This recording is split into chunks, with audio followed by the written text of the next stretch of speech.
ಅಕ್ರಮವಾಗಿ ನಡೆಯುತ್ತಿದೆ ಮೈನಿಂಗ್. ಅಕ್ರಮ ವಿಚಾರಿಸಿದ ಮಾಧ್ಯಮದವರ ಮೇಲೆ ಅವಾಚ್ಯ ಶಬ್ದದಿಂದ ನಿಂದಿಸಿ ಧಮಕಿ ಹಾಕಿದ್ದಾರೆ. ಅಕ್ರಮ ಗಣಿಗಾರಿಕೆಯಲ್ಲಿ ಅಕ್ಕಪಕ್ಕದ ಜಮೀನಿನ ಮಾಲೀಕರು ಶಾಮೀಲಾಗಿದ್ದಾರೆ. ಇದರ ಬಗ್ಗೆ ಬಂದರೆ ನಾನು ವಿಷ ಕುಡಿಯೋದಾಗಿ ಹೈಡ್ರಾಮಾ ನಡೆಸುತ್ತಾ ಮಾಧ್ಯಮದವರ ಮೇಲೆ ಬೆದರಿಕೆ ಹಾಕಿದ್ದಾನೆ. ನಿಮ್ಗೆಲ್ಲ ಏನ್ ಕೆಲಸ? ನಮ್ ಕೆಲಸ ಅಲ್ಲ. ನಿಮ್ಗೆ ಯಾಕ್ರಿ? ನಿಮ್ ಕೆಲಸ ನೀವ್ ನೋಡೋಗೆ. ಅಕ್ರಮ ಏನ್ ನಡೀತಿದೆ ಅದನ್ನ ನೀವ್ ನೋಡೋಗ್ರಿ. ನೀವ್ ಅಲ್ಲಿ ಅದು ಅವ್ನ್ ಸರ್ಕಾರಿ ಅವ್ನ್ ಭೂಮಿಲಿ ಮಾಡ್ಕೊತಾನ. ನನ್ನ ಭೂಮಿಲಿ ನಾನ್ ಮಾಡ್ಕೊತೀನಿ. ಅದನ್ನ ಕೇಳಕ್ ನೀವ್ಯಾರು? ನನ್ನನ್ ಕೇಳ್ಬೇಡಿ ಅಂತ. ಅದನ್ನ ಕೇಳಕ್ ನೀವ್ಯಾರು? ನೀವು ಇಲ್ಲಿ ಬರಬೇಡಿ ಸರ್. ನನ್ನ ಭೂಮಿಲಿ ನಾನ್ ಮಾಡ್ಕೊತೀನಿ. ಅದನ್ನ ಕೇಳಕ್ ನೀವ್ಯಾರು? ಯಾಕೆ ಸರ್? ನಾವಿಲ್ಲಿ ನಮ್ಮ ಕೆಲಸ ನಾವು ಮಾಡ್ಲೇಬೇಕು.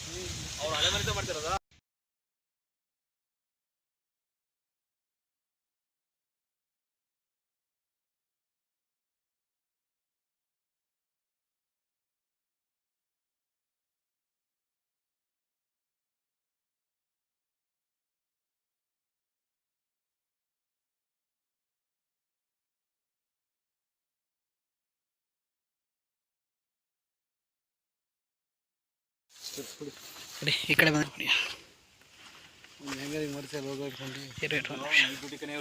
ಹಾಂ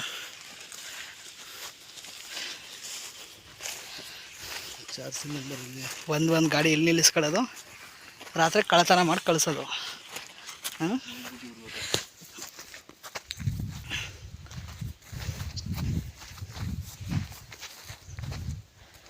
ಇಲ್ಲ ಇಲ್ಲಿ ಅದು ಮನೆಗೆ ನಿಲ್ಲಿಸ್ತವ್ರೆ. ಇವ್ರು ಯಾರಿಗೂ ಕಾಣಬಾರ್ದಲ್ವಾ?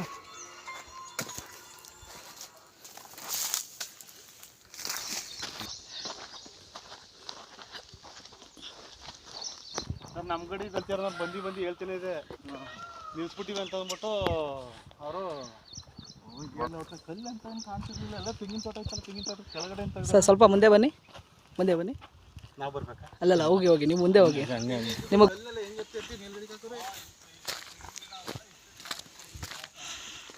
ಅಲ್ಲಿ ತೆಂಗಿನ ಮರಲ್ಲ ಮನುಷ್ಯರಲ್ಲ ಅಲ್ಲಿ ಈ ಪಾಟಿ ಕಲ್ಗಳೆಲ್ಲ ತಕೋಗಿವಲ್ಲ, ಕಲ್ ಬಗಸ್ತಾರ ಅಂತ ಅಂತಾರೆ.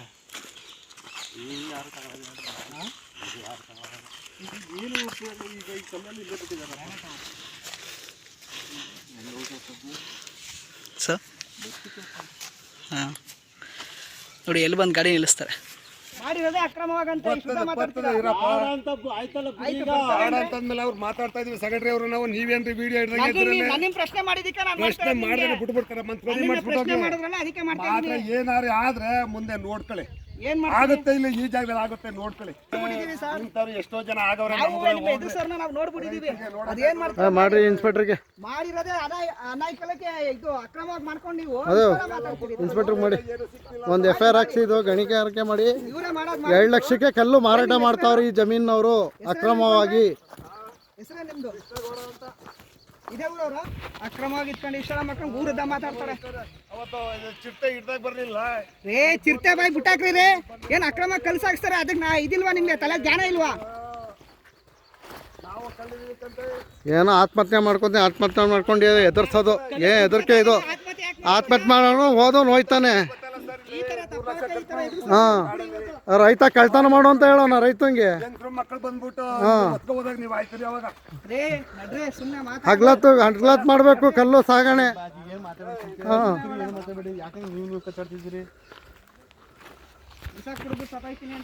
ಇದಕ್ಕೆ ಅಧಿಕಾರಿಗಳು ಶಾಮೀಲ್ ಅಂತ ಮಾಡಿ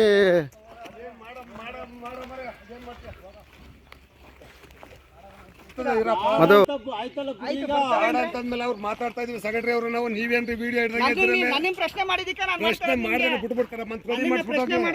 ಮಾತ್ರ ಏನಾರು ಆದ್ರೆ ಮುಂದೆ ನೋಡ್ಕೊಳ್ಳಿ. ಆಗುತ್ತೆ ಇಲ್ಲ ಈ ಜಾಗದಲ್ಲಿ ಆಗುತ್ತೆ ನೋಡ್ಕೊಳ್ಳಿ. ಇಂಥವ್ರು ಎಷ್ಟೋ ಜನ ಆಗವ್ರೆ. ಮಾಡ್ರಿ ಇನ್ಸ್ಪೆಕ್ಟರ್ಗೆ ಮಾಡಿರೋದೇ ಅನಾಯ್ಕಲಕ್ಕೆ ಇದು ಅಕ್ರಮವಾಗಿ ಮಾಡ್ಕೊಂಡು ನೀವು ಅದು ಇನ್ಸ್ಪೆಕ್ಟರ್ ಮಾಡಿ. ಈಗ ನೋಡಿದ್ರ ಸತತವಾಗಿ ಹೇಗಿದೆ ಅಂತೇಳಿ ಏನ್ ಹೇಳ್ತೀರಾ ಸರ್ ಇದ್ರ ಬಗ್ಗೆ? ಏನಂತಂದ್ರೆ ಈಗ ತಹಶೀಲ್ದಾರ್ ಗಮನಕ್ಕೆ ತರ್ತೀವಿ, ತಂದ್ಬಿಟ್ಟು ಸೀಸ್ ಮಾಡ್ತೀವಿ, ಎಲ್ಲ ಒಂದು ನಿಲ್ಲಿಸ್ತೇವೆ. ಈ ಮೊದಲೇ ಹೇಳಿದ್ರು VA ಇದ್ದಾರೆ, ಇವರು ಮೊದಲು ಬಂದು ಮಾಹಿತಿ ಕೊಟ್ಟು ಅವ್ರಿಗೆ ನಿಲ್ಸಕ್ಕೆ ಹೇಳಿದ್ದಾರೆ. ಇವರು ಜಮೀನ್ ಮಟ್ಟ ಮಾಡ್ಕೊಂತೀನಿ ಅಂತ ಹೇಳ್ಬಿಟ್ಟು ಈಗ ಮಾಡ್ತಾ ಇದ್ದಾರೆ. ಈಗ ದೊಡ್ಡ ಮಟ್ಟದಲ್ಲಿ ಮಾಡ್ತಾ ಇರೋದು ಕಂಡು ಬಂದಿದೆಯಲ್ಲ. ಪೊಲೀಸ್ ತಹಶೀಲ್ದಾರ್ಗೆ ಹೇಳಿ ಪೊಲೀಸ್ ಕಂಪ್ಲೇಂಟ್ ಕೂಡ ಸೀಸ್ ಮಾಡ್ತೀವಿ.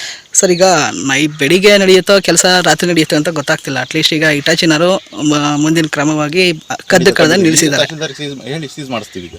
ಓಕೆ ಎಷ್ಟು ದಿನ ಬೇಕಾಗುತ್ತೆ ಸರ್ ನಿಮಗೆ ಕೆಲಸಕ್ಕೆ ಏನಕ್ಕೆ ಈ ಥರ ಸೀಸ್ ಮಾಡಲಿಕ್ಕೆ?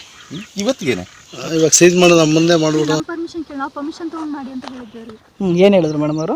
ಅವ್ರು ಸರಿ ಆಯಿತು ಪರ್ಮಿಷನ್ ತೊಗೊಂಡೇ ಮಾಡ್ತೀವಿ ಅಂತ ಹೇಳಿದ್ರು. ಎಷ್ಟು ಸರಿ ಬಂದಿದ್ದೀರಿ ಹಾಗಾದ್ರೆ ಇಲ್ಲಿಗೆ? ಇಲ್ಲಿ 2 ಸಲ ಬಂದಿವಿ ಸರ್. ಯಾವ್ರನ್ನ ಹಿಡಿದು ಏನಾದ್ರು ಪೊಲೀಸ್ಗೆ ಒಪ್ಸೋದಾಗ್ಲಿ ಅವ್ರನ್ನ ಕಾನೂನು ಕ್ರಮದಾಗಲಿ ಅದನ್ನ ಮಾಡಿದ್ರಾ?